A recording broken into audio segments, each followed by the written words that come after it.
शुभदा दी पूर्णिमा राघव शर्मा। नमस्कार साथियों, पिछले वीडियो में आपने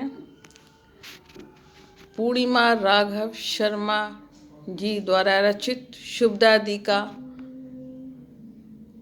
13वां व 14वां भाग सुना था। वो 5वां वीडियो था मेरा। अब मैं सुनाने जा रही हूँ 15वां भाग, और इस वीडियो में 15 व 16 दो भाग सुनाऊंगी। तो ये 15वां भाग प्रस्तुत है। लंच के बाद मैंने केतन का हाथ अपने हाथ में लेकर पूछा, आप तो इतनी जल्दी बच्चे के लिए तैयार नहीं थे अब? हालांकि मैं मन से पूरी तरह तैयार थी। माँ दीदी की तरफ से निराश होकर मेरे से नाती सुख की उम्मीद लगाए हुए थे। हम यही तो चाहता तो यही था कि ज़रा ठीक से सेटल हो जाएं, तभी लाएं, जिससे बच्चे को बेहतर परवरिश दे सकें। लेकिन जब वो आ रहा है तो खुशी से और खुले मन से उसका स्वागत होना ही चाहिए ना। मैंने सिर हिलाकर हामी भरी। मेरा तो मन हवा में उड़ा जा रहा है, रोम रोम पुलकित हो रहा है नन्हे की कल्पना करके। अब लगने लगा है कि मैं अकेली नहीं हूँ, तुम हर पल मेरे साथ हो, मेरे उदर में।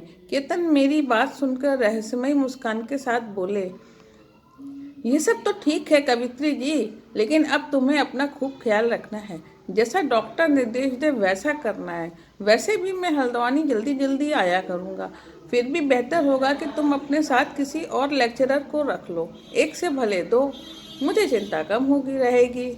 माँ या मम्मी पूरे समय तो यहाँ आकर रह नहीं सकती। हाँ, यह बात तो है केतन, पड़ोस में पांडे जी की दोनों बेटियाँ मेरी क्लास में हैं, और पांडे जी के यहाँ एक कमरा भी खाली हो गया है। क्यों ना मैं वहाँ शिफ्ट हो जाऊँ। परिवार के साथ रहूँगी और बच्चियों को पढ़ा भी दूँगी। किराया तो वे शायद लेंगे ही मुझसे, क्या ख्याल है? अरे, इससे अच्छी क्या बात हो सकती, आज ही बात कर लो तो मैं शिफ्ट कराकर ही निश्चिंत होकर जाऊँ। बात तय होने पे पांडे जी को फ़ोन लगाया। इत्तेफाक से उन्होंने ही फ़ोन उठाया तो केतन ने अपनी बात बताई। वे तुरंत तैयार हो गए, बल्कि दोपहर में अपनी गाड़ी भेजने को कहा। नहीं सामान ज़्यादा था नहीं, तो 1 घंटे में पैकिंग हो गई। दोपहर में उनकी गाड़ी से सामान सहित हम भी उनके बाहर के कमरे में शिफ्ट हो गए। मेरा सामान ठीक से जमा कर और ज़रूरत का सभी सामान ला के रखा। फिर केतन मेरे साथ डॉक्टर लीना के यहाँ गए। उनसे बात करके पूरी तरह संतुष्ट हुए। डॉक्टर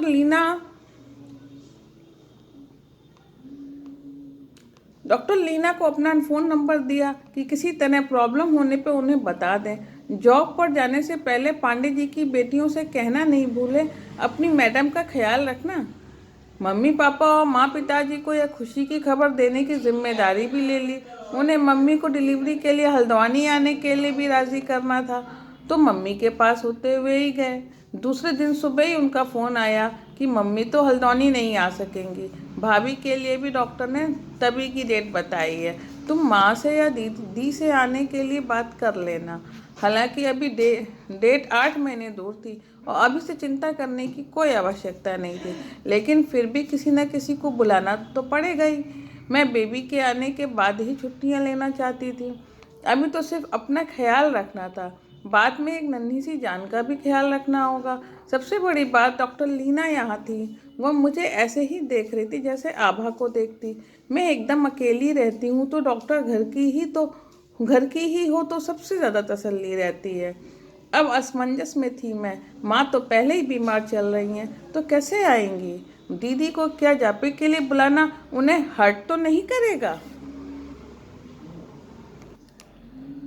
तो यह कश्मकश में गुजरता हुआ था 15वां भाग। अब पढ़ने जा रही हूँ 16वां भाग। आप लोग अपनी प्रतिक्रिया अवश्य देते रहिएगा। विचारों की अभिव्यक्ति से उत्साह बढ़ता है आगे पढ़ने के लिए। तो और भी अच्छी उम्दा रचनाओं को मैं पढ़कर आप लोगों को सुनाऊंगी, अगर हमारा पसंद आया आप लोगों को तो। तो ये शुरू हो रहा है शुभदा दी का 16वां भाग। केतन के ससुराल पहुंचते ही वहां से मम्मी जी, जिठानी सभी के बधाई के फ़ोन आ गए। हालांकि केतन ने सारी व्यवस्था बता दी होगी मम्मी को, फिर भी विस्तार से रहने, खाने, डॉक्टर के बारे में पूछा और कुछ अतिरिक्त हिदायतें भी दे दी।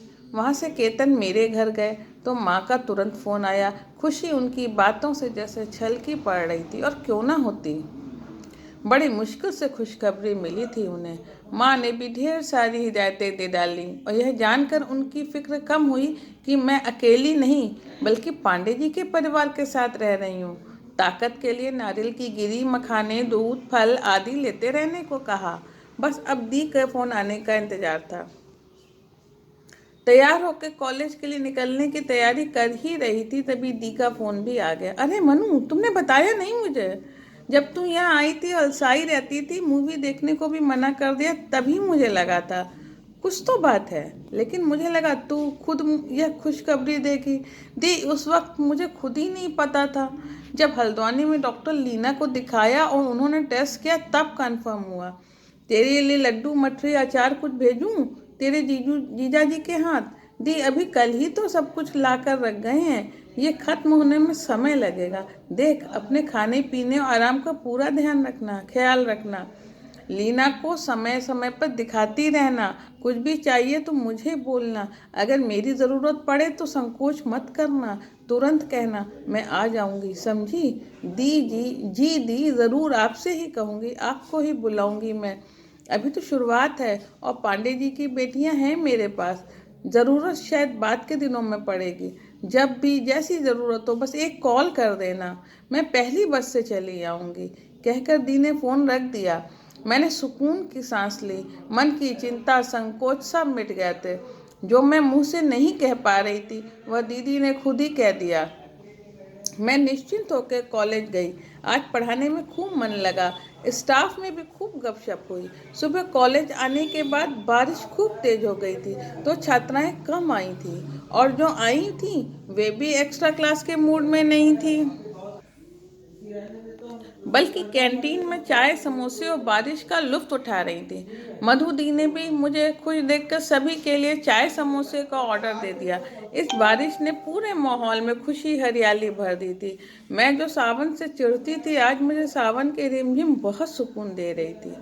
घर पर दिनचर्या बहुत सुचारू रूप से चल रही थी। पांडे जी की बड़ी बेटी इंदिरा ने दोनों वक्त के खाने की जिम्मेदारी ले ली थी, और छोटी बेटी चंद्रा ने चाय, दूध, नाश्ते की। मैंने बहुत मना किया, लेकिन वे दोनों मानी नहीं। वैसे भी मेरे पास सिर्फ एक कमरा और बाथरूम था। रसोई एक ही थी। पांडे जी की भतीजी और दोनों बेटे भी रहते थे। 2 भतीजियां और एक बेटा भी रहता था। 6 जनों का खाना बनता ही था, और उनकी रसोई में अलग पकाने की ज़रूरत मैं नहीं कर सकती थी। बीच का रास्ता निकाल लिया। दाल, चावल, गेहूं, बाजरा उनके गांव से आता ही था। अक्सर दही मट्ठा भी। अब रोज़ाना की सब्जियां, फल, घी, तेल इत्यादि मैं लाने लगी। पांडे जी पत्नी के साथ गांव में रहते थे। बस बच्चे ही कोठी में रहते थे। अक्सर बच्चों का खाना खाने का मन नहीं होता तो बाजार से चाट, पकौड़ी, डोसा खिलवा ला देती।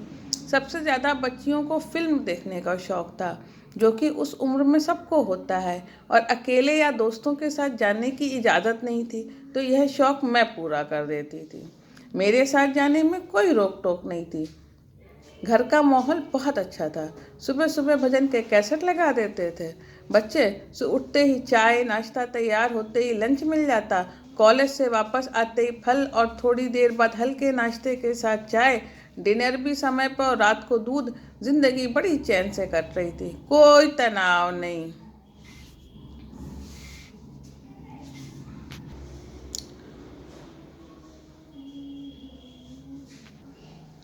बल्कि बच्चों के साथ कुछ ज़्यादा सोचने का समय ही नहीं मिलता था। एक दिन बच्चियों ने हष्ट पुष्ट बच्चे का पोस्टर सामने की दीवार पर लगा दिया था, एकदम सपने वाले बच्चे जैसा।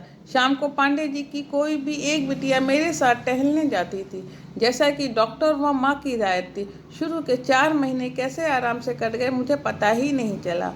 मैं सुनहरे ख्वाबों के साथ मानो ख्वाबों की ही जिंदगी जी रही थी। सुबह सासू जी व केतन का फ़ोन नियमित रूप से आता, और शाम कॉलेज से आने के बाद दी और माँ पिताजी का। रात में फिर केतन सोने से पहले गुड नाइट करते। मुझे कब डॉक्टर लीना के पास जाना है यह भी चारों जने याद दिलाते थे। सब कुछ बेहद सही चल रहा था कि एक रात 3 बजे पेट में तकलीफ हुई। तो ये रहा हमारा ये भाग, 16वां भाग। कैसा लगा? अपने विचारों की अभिव्यक्ति आप अवश्य दीजिएगा। आपके उत्तर की प्रतीक्षा में मैं इरा जौहरी, सुंदर कमेंट्स की प्रतीक्षा में। धन्यवाद, शुक्रिया साथियों।